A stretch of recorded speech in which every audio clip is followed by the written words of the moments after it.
Parfois, on écrit au prêtre, au diacre, ou bien à une paroisse ou l'autre pour un événement. Une lettre pastorale, c'est dirigé à toute la communauté et ça concerne toute la communauté.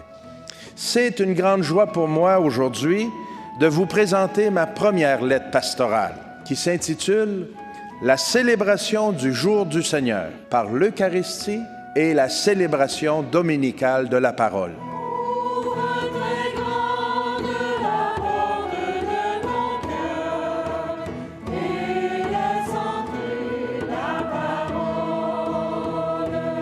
En fait, la lettre pastorale vise à nous aider à continuer de bien célébrer le jour du Seigneur le dimanche. On le sait, c'est l'événement principal de la semaine qui rassemble les baptisés autour de la parole de Dieu, le pain de la parole et le pain de l'Eucharistie, dans la fraternité, dans la louange, l'intercession.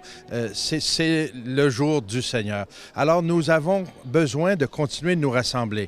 Mais on se rend compte aussi que le Québec actuel, et dans notre diocèse évidemment, le dimanche n'est pas célébré comme autrefois, il y a 30, 40 et 50 ans. Vous le constatez dans vos propres communautés locales, la participation à la messe dominicale a beaucoup diminué.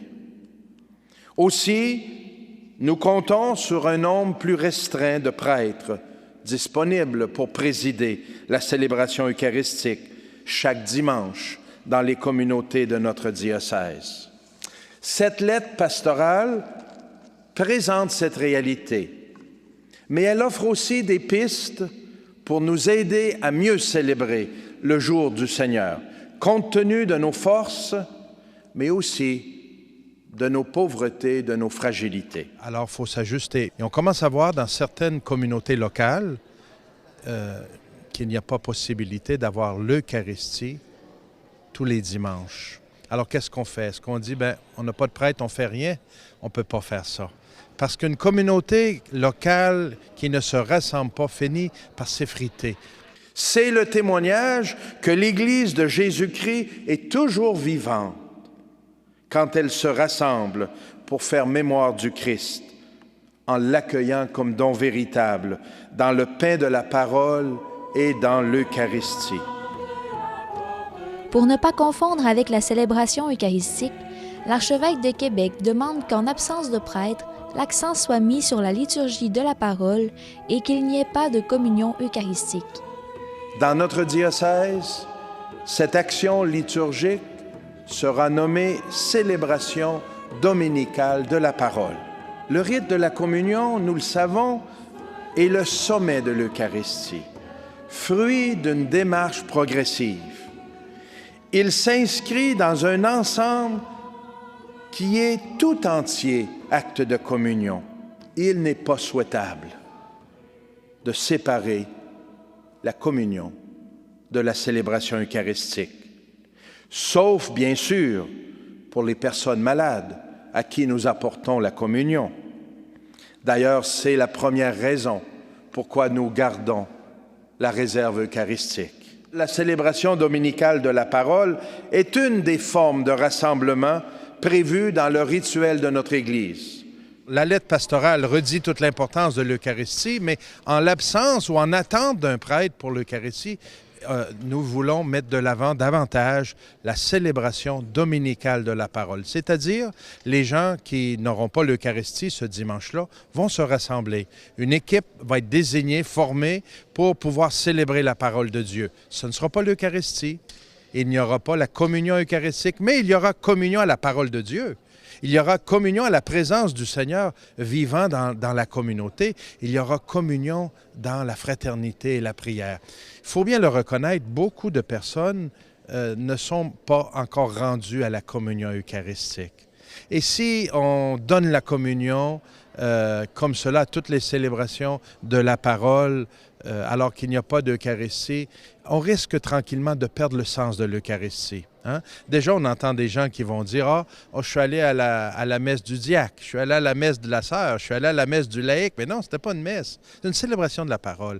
Alors, en ne permettant pas la communion eucharistique, on vient clarifier. L'Eucharistie, c'est une chose, la célébration dominicale, c'en est une autre. Mais aussi, c'est bon qu'on puisse se rendre compte que sans prêtre, il n'y a pas d'Eucharistie. On ne souhaite pas ça, mais c'est notre réalité. Que voulez-vous? On va jeûner du pain eucharistique. C'est douloureux, ça. C'est douloureux parce qu'une communauté, normalement, doit célébrer l'Eucharistie chaque dimanche. Mais si on n'a pas de prêtre, on doit accepter cela et dire au Seigneur et supplier le Seigneur, envoie-nous des vocations sacerdotales. Appelle, Seigneur, et qu'il y ait des jeunes adultes qui répondent pour servir. Peut-être qu'en étant privés, en jeûnant du pain eucharistique, ça va nous faire désirer davantage l'Eucharistie. Le Concile Vatican II nous a aidés à découvrir que l'Église, c'est le peuple de Dieu dans son ensemble et que ce peuple porte la vie de la communauté et son devenir.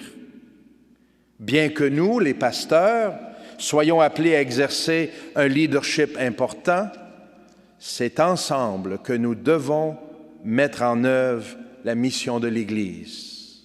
L'Église catholique de Québec a investi beaucoup de temps, d'énergie et de ressources pour vivre cela au cours des dernières années. Vous vous souvenez, un synode diocésain au temps où Monseigneur Maurice Couture était archevêque, un congrès d'orientation sur l'avenir de nos communautés chrétiennes, alors que Monseigneur Marc Ouellette était notre archevêque.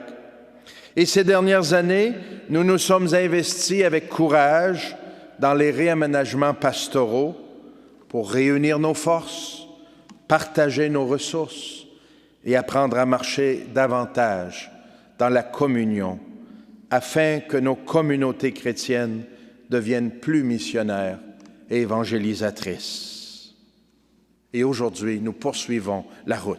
Regardez l'opportunité qui nous est donnée. On n'a pas couru après, mais l'histoire fait que nous manquons de prêtres actuellement, que des laïcs, des personnes consacrées, que des diacres prennent une place plus importante dans l'animation de leur communauté locale. C'est une très belle opportunité pour que des gens se forment et puissent partager la parole, puissent rassembler la communauté. Alors, c'est merveilleux. Pensez aussi à toutes les personnes qui ont pris une certaine distance ou qui n'ont pas encore eu une expérience d'Église, qui vont entrer tranquillement par les célébrations dominicales de la parole. Ça va peut-être leur donner le goût d'aller plus loin. Hein? Alors, moi, je pense que c'est une belle opportunité en même temps. Ne regardons pas seulement ce qu'on perd, regardons ce qu'on gagne. Et continuons de supplier le Seigneur pour des vocations sacerdotales.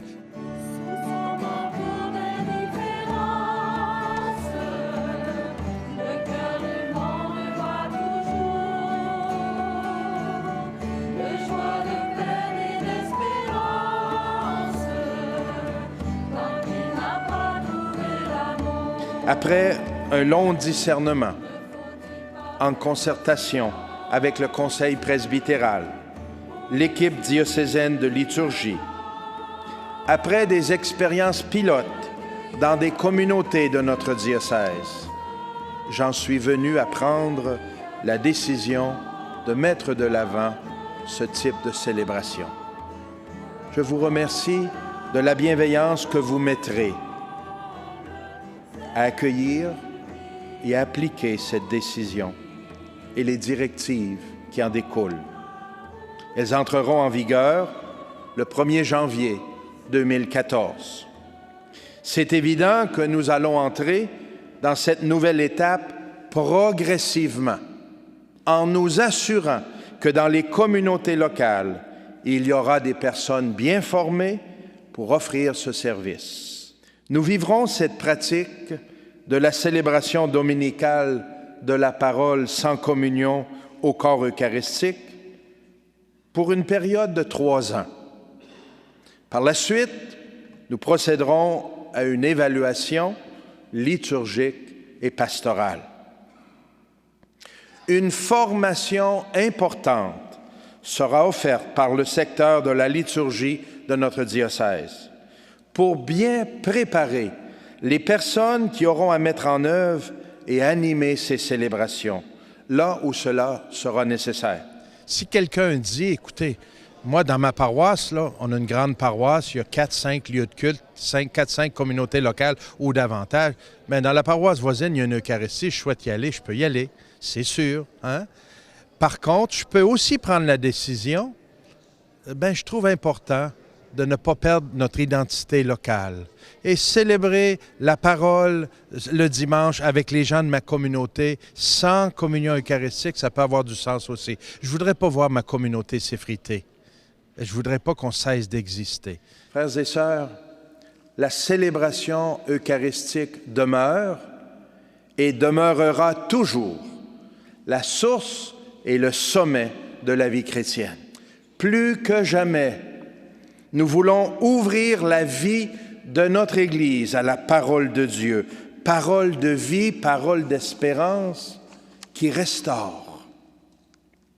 J'ai bien confiance que le Seigneur va continuer de nous donner au jour le jour, année après année, ce dont nous avons besoin pour continuer de vivre la mission de l'Église, celle de rassembler le peuple de Dieu et de continuer d'annoncer l'Évangile et de transmettre la foi chrétienne à tant d'hommes et de femmes autour de nous qui ont faim, qui ont soif de tout ce qui fait vivre.